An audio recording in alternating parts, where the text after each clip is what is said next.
Jemaah salat subuh, bapak-bapak dan ibu-ibu yang Allah muliakan insyaAllah di dunia dan di akhirat. Kita menyadari bahawa seluruh hidup kita berada di dalam genggaman Allah Subhanahu wa taala. Yang berhak memasukkan kita ke dalam kebahagiaan adalah Allah. Juga yang paling berhak untuk membuat kita menderita juga Allah. Allah Subhanahu wa taala mengatakan fa innal 'izzata lillahi jami'a. Sesungguhnya kemuliaan, keagungan hanya milik Allah. Maka barang siapa yang mengharapkan untuk menjadi orang yang mulia di dunia dan di akhirat, maka muliakanlah apa yang Allah muliakan. Kalau mau hidup ini senang di dunia dan di akhirat, maka muliakanlah apa yang Allah muliakan. Nah, jemaah mulakan Allah Subhanahu wa taala. Kadang-kadang kita menjalani hidup dalam keadaan tidak menentu, dibarengi dengan kesusahan hati. Kadang-kadang terjadi perkara-perkara yang membuat kita serasa ingin putus asa dalam rumah tangga, dalam mendidik anak, dalam rezeki. Ada hal-hal yang membuat kita berfikir kenapa Allah mengirimkan ujian, penderitaan. Ujung-ujungnya kita merasa tidak bahagia. Kita merasa dipersulit oleh Allah. Nah, untuk menghadapi ini, Allah Subhanahu wa taala telah memberikan cara agar bisa hidup bahagia dan dimudahkan Allah. Cuma terkadang kita lupa untuk bertadabbur dengan ayat-ayat Allah Subhanahu wa taala. Ada jalan supaya hidup senang, supaya hidup mudah. Dan Allah katakan itu dalam surat Al-Lail dari ayat 5 sampai ke ayat ke-7. Allah Subhanahu wa taala mengatakan jalan supaya hidup dalam keadaan dipermudah Allah di dunia dan dipermudah untuk mendapatkan surga. Apa kata Allah Subhanahu wa taala? Yaitu ada 3 perkara yang akan memudahkan hidup kita di dunia dan di akhirat. Yang pertama kata Allah, fa amma man a'ta. Orang yang akan dimudahkan urusannya di dunia dan di akhirat adalah mereka yang suka a'ta, yaitu suka memberi. Ini sudah Allah patenkan dalam kalamnya, yang suka memberi itu sudah satu perkara dia dapatkan untuk menuju kebahagiaan. Ternyata untuk bahagia itu bukan uang masuk, tapi uang keluar. Karena selama ini orang berfikir menyokena bahagia nyan peng tamang, rupaji peng tebian. Makanya orang kalau terlalu banyak memikirkan uang masuk, hidupnya susah. Gaji saja tidak keluar, susah. Ada yang sudah keluar gaji tidak keluar tunjangan, susah. Ada yang sudah ditunjang tidak keluar sertifikasi, masih juga susah. Ada yang sudah keluar sertifikasi belum selesai hutang dia bayar, juga susah. Rupanya jalan bahagia itu bukan uang masuk, tapi uang keluar. Semakin banyak uang keluar, semakin bahagia. Nah, maksud a'ta, kalau Allah mengatakan a'ta, itu maksudnya adalah memberi sesuatu yang pemberian itu selalu lebih kecil daripada yang disimpan. Kalau Allah sebutkan a'ta, itu dalam bahasa Arab, itu bermakna memberi sesuatu yang kita beri selalu lebih kecil jumlahnya daripada yang diterima. Allah tidak minta kita mengeluarkan seluruh gaji kita. Allah tidak minta kita membayar zakat dengan semua harta kita. Allah minta hanya dicubit sedikit saja, itu pun seujung kuku. Dari sekian banyak harta, yang wajib dikeluarkan hanya 2,5% saja. Hanya itu. Hanya itu. Dari 100 juta hanya 2,5 juta. Dari 100,000 hanya 2,500 saja. Untuk apa? Untuk bahagia. Kerana lelaki leletat oleh Allah. Oh, yang tidak wajib sedekah, itu suka-suka kita. Yang mau sedekah terserah, kerana itu keikhlasan hati. Yang mau masukkan uang ke dalam celengan masjid terserah.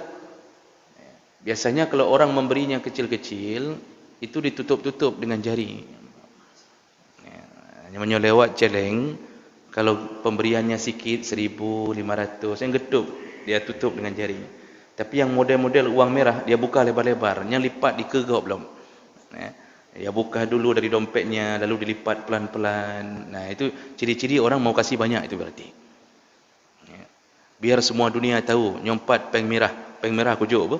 Nyopeng merah. Tapi yang kasih-kasih 1,000 tutup. Saking hebatnya tertutup, dia tidak tahu di mana lubang celengnya. Hai tamu-tamu. Jadi Bapak Ibu yang dimuliakan Allah, mau bahagia, banyak-banyaklah memberi. Mau hidup senang, banyaklah memberi. Orang yang memberi, jangankan orang yang memberinya, yang mengantarkan pemberian saja senang. Jangankan orang yang memberi, yang punya harta, yang mengantarkannya saja senang. Ada orang yang kita minta bantu. Ini ada sesuatu kita mau kasih ke fakir miskin. Kita minta tolong orang. Kita minta tolong antarkan ke rumah fulan. Jangan bilang nama, bilang saja dari hamba Allah. Maka orang yang mengantar itu, ketika bertemu dengan fakir miskin itu berterima kasihnya ke siapa? Ke orang yang mengantar. Padahal uang bukan uang dia, isi barang bukan isi barang dia, hanya mengantar saja. Itu pun bensinnya kita yang bayar untuk antar itu.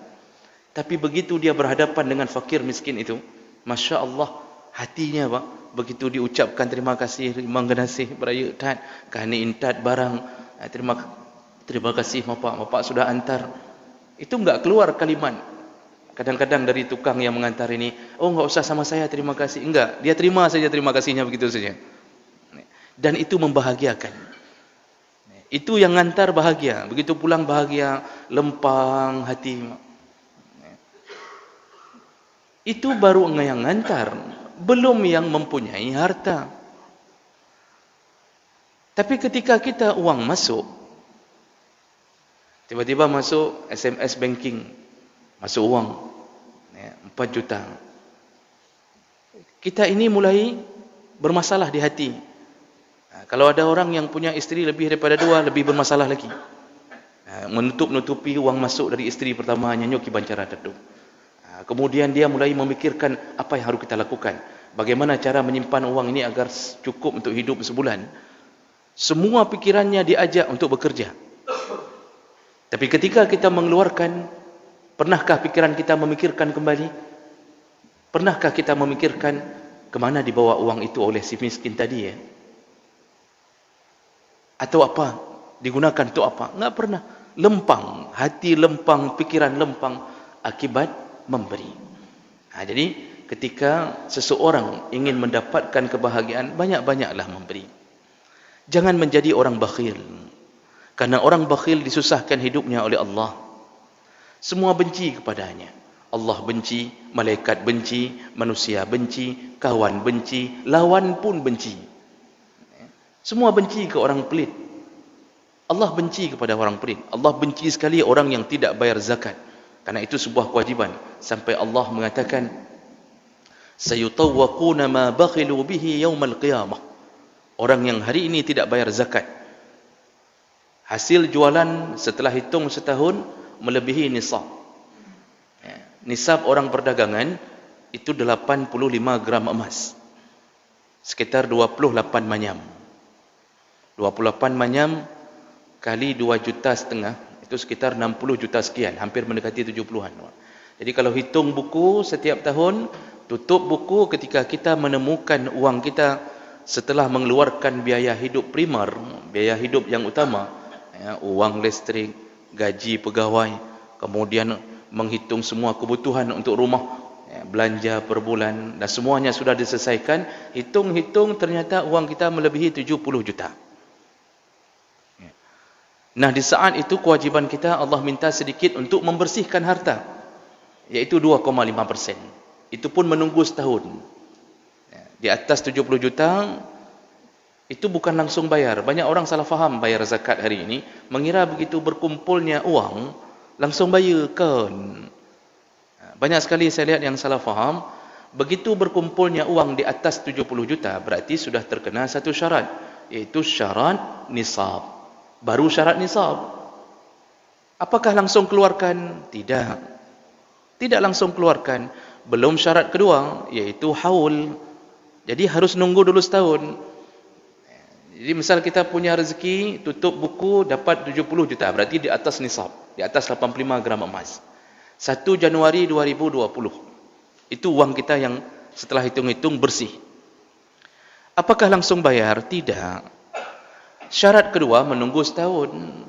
Jadi yang dimaksud menunggu setahun, bukan setahun mulai beroperasinya kedai kita, tapi setahun setelah mendapatkan nisab. Ini yang baik talah.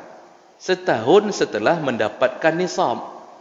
Jadi orang hitung mana, Bapak, Ibu, ada yang menghitung begini, saya buka kedai Ustaz, itu dari 1 Januari 2020 saya buka kedai. Dari Januari 2019 saya buka kedai. Bukan dihitung dari awal buka kedai, dihitung dari awal mencapai nisab.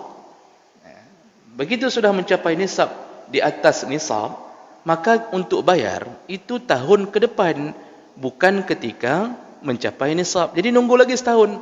Masya Allah, Allah beri kesempatan, tunggu dulu setahun. Begitu 1 Januari 2021, tadi untung pertama 1 Januari 2020. Kapan bayar zakatnya? 1 Januari 2021. Nah, dalam perjalanan menuju ke 2021, bisa jadi uang 70 juta itu kemudian terpakai. Daftar haji, ya, ada yang kawin lagi, macam-macam lah. Itu nggak usah dipikirkan masalah kawin lagi itu. Jadi ada yang mengatakan, ibu-ibu ada yang mengatakan, Ustaz tapi ini begahatan, tapi ini pebut kan? Memang iya. Saya tidak mengajak, ya, tetapi contohnya habis uang itu di tengah jalan berbagai macam, beli sesuatu untuk kebutuhan rumah tangga, beli lemari untuk piring, beli piring untuk lemari, macam-macam model urang. Berkurang dalam perjalanan menuju 2021, berkurang uangnya, terus menyusut menjadi di bawah nisab. Ketika bertemu 1 Januari 2021, ternyata yang waktu mau dibayar, uangnya sudah berkurang. Langsung gugur kembali zakat itu. Tidak bayar lagi. Kapan mulai hitung lagi? Ketika uang itu naik lagi melebihi 85 gram emas. Catat lagi di kalender, kemudian bayar lagi tahun depan. Ternyata sambil menunggu tahun depan, kurang lagi. Tidak bayar-bayar. Ini jemaah makan Allah, begitu mudahnya Allah ringankan hidup kita. Tetapi ada juga orang yang tidak bayar zakat. Apa kata Allah? Sayutawwaqun, yang tidak bayar zakat hari ini akan dikalungkan oleh Allah ma bakhilu, yang mereka pelitkan hari ini. Mereka tidak mau bayar zakat, tidak peduli. Maka harta yang mereka bakhilkan hari ini Allah kalungkan. Di mana Allah kalungkan? Yang disebut dikalungkan adalah di leher. Itu dikalungkan. Kapan? Hari kiamat. Nah, kemudian muncullah hadis Nabi membantu mensyarah ayat ini. Nabi kemudian mengatakan, nanti di hari kiamat, orang-orang yang tidak bayar zakat dikalungkan hartanya di leher. Apakah masih bentuknya rupiah? Apakah bentuknya emas? Ternyata tidak. Bentuknya, kata Nabi, berbentuk seekor ular.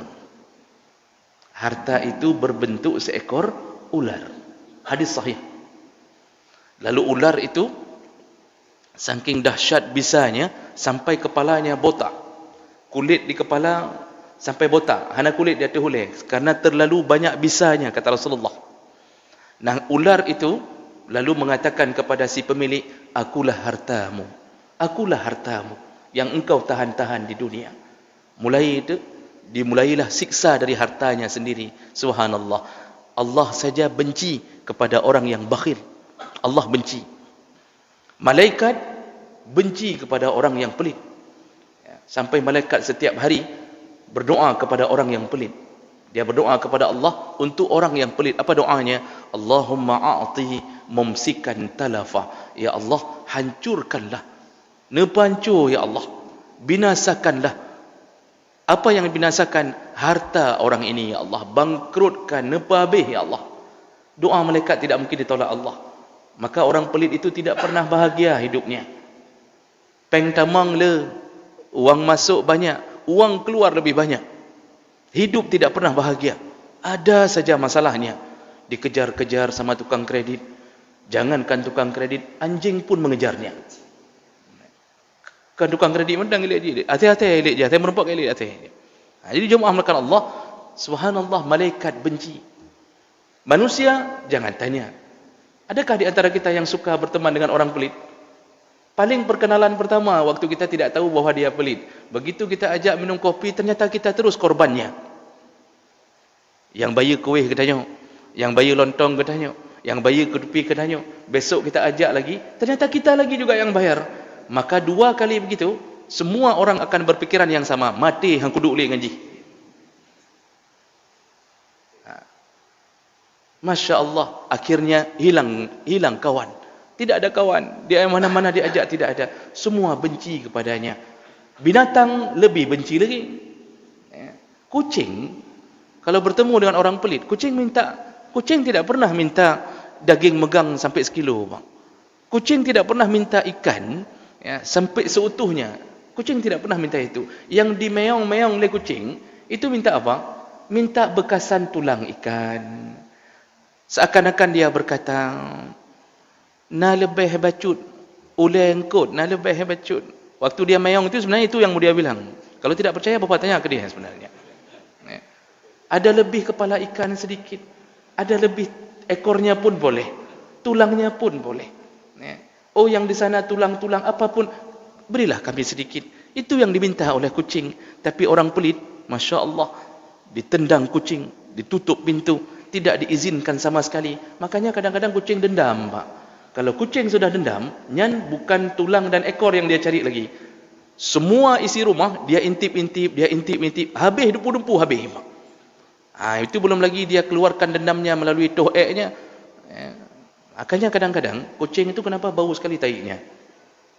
Ini bukan ilmu, Pak, sekedar hanya untuk tahu saja. Karena beberapa hasil dari makanannya itu hasil curian. Makanya pencuri itu bau taik. Menyuhan dapat yang bawa pencuri. Nak mubah pencuri mubah.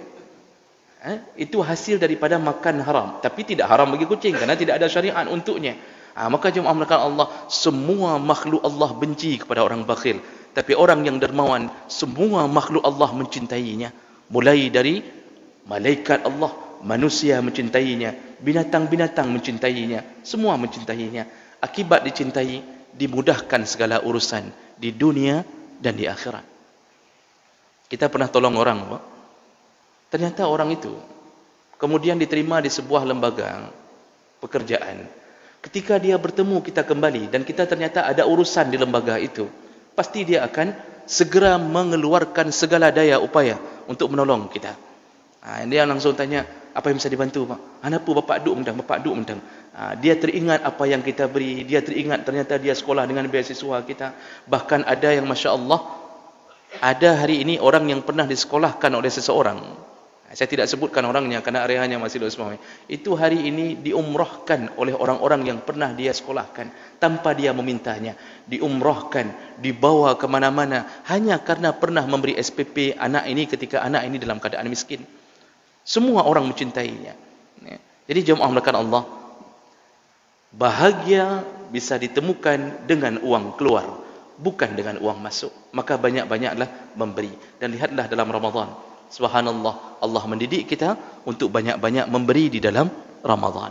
mulai dari memberi sedekah ya, yang sifatnya umum sampai memberi makanan berbuka. Kata Rasulullah sallallahu alaihi wasallam, "Man fattara sha'iman," barang siapa memberi makanan orang berbuka puasa, kana lahu mithlu ajrih, dia dapat pahala sempurna dari orang yang puasa itu. Ghaira annahu la yunqasu min ajrihi syai', tanpa mengurangi pahala orang yang puasa itu sedikit pun.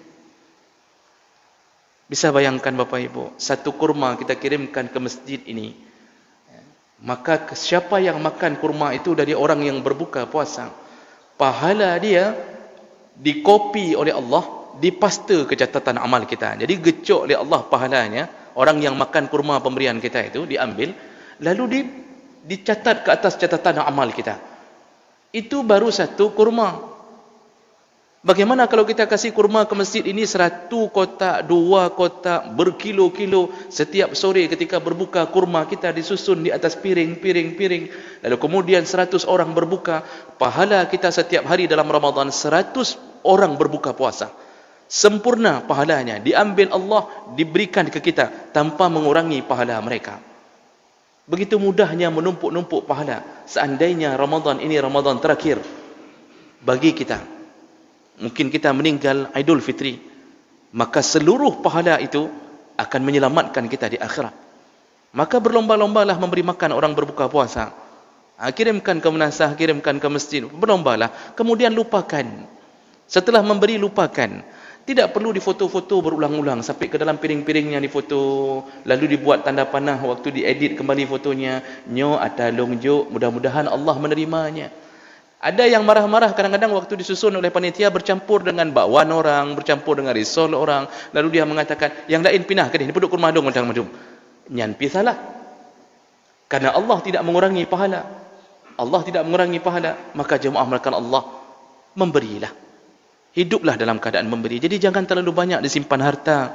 Jangan, karena nanti anak kita, begitu kita meninggal, paling ribut, kemudian putus silaturahim. Itu saja kerjanya.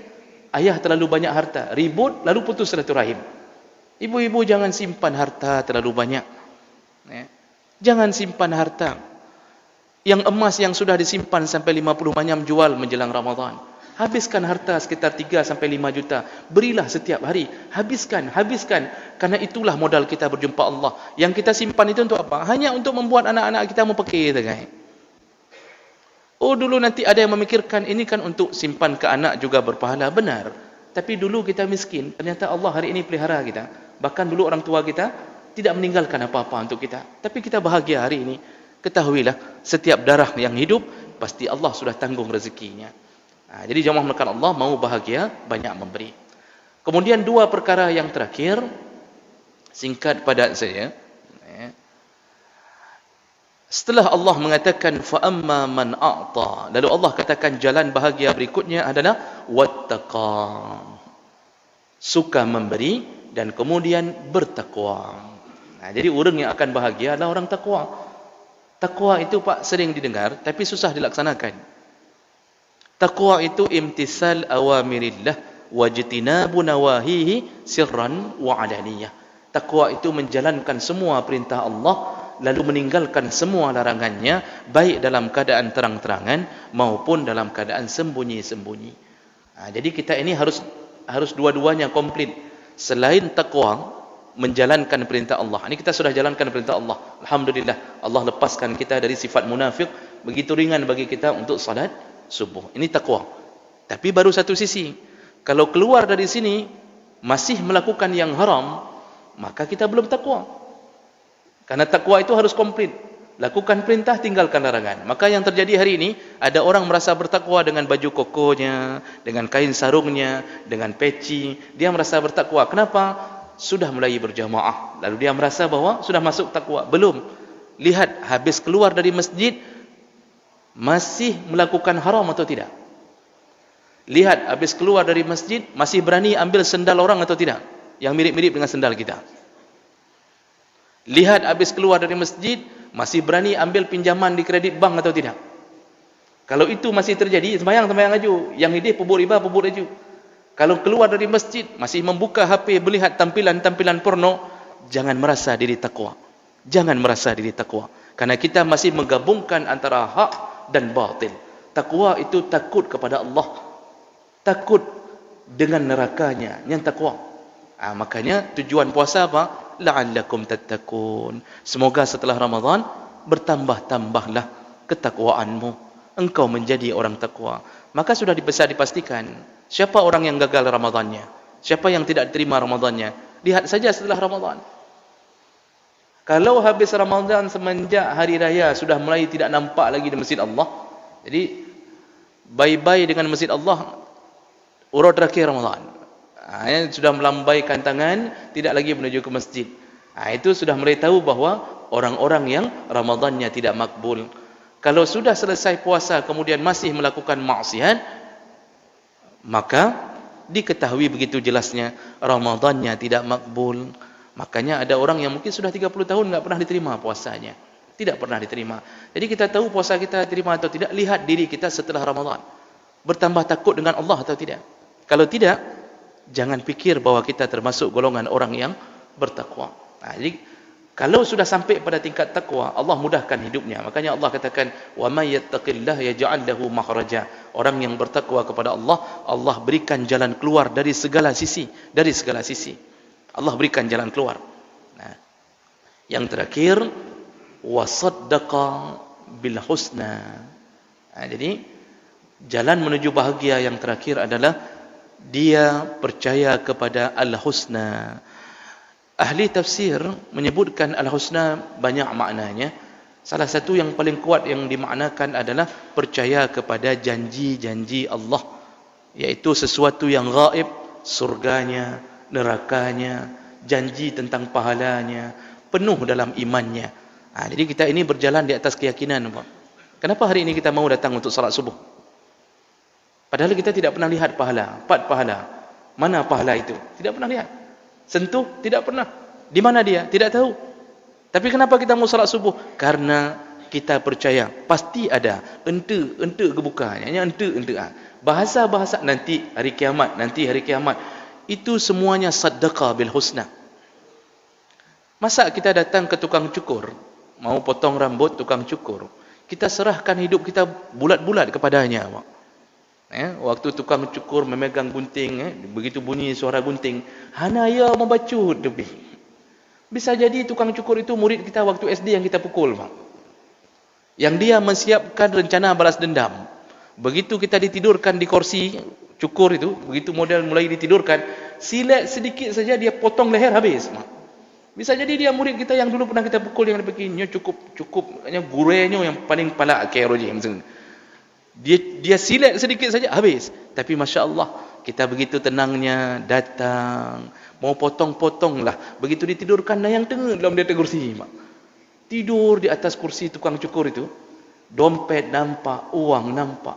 Setelah itu kita berikan lagi uang untuknya. Begitu tawakalnya kita kepada tukang cukur, kapubuk. Kalau dengan tukang cukur kita percaya penuh, kenapa dengan Allah yang menciptakan tukang cukur, yang memberikan rezeki pada tukang cukur, kita tidak percaya?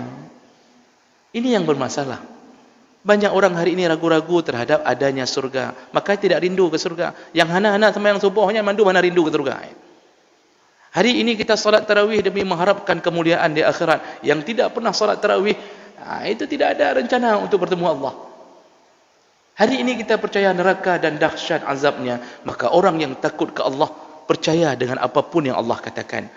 Kalau sudah 3 sifat ini muncul, maka selamatlah dia, dimudahkan hidupnya di dunia dan di akhirat. Mana kata Allah, fa amma man a'ta wattaqa wasaddaqa bil husna fasanuyassiruhu, mudahkan hidupnya. Orang yang melakukan 3 perkara ini, kami mudahkan hidupnya di dunia dan di akhirat. Maka semua berbahagia. Isteri bahagia punya suami takwa, suami pun bahagia punya isteri takwa, anak bahagia punya ayah dan ibu yang takwa dan suka memberi. Semua bahagia. Maka hiduplah mereka di dunia bahagia, di akhirat berkumpul kembali di dalam surganya. Inilah jalan menuju kebahagiaan. Maka mudah-mudahan 3 perkara ini kita bisa lakukan dan kita bisa mengamalkannya. Subhanakallahumma wa bihamdik asyhadu an la ilaha illa anta astaghfiruka wa atubu ilaik. Wassalamu alaikum warahmatullahi wabarakatuh.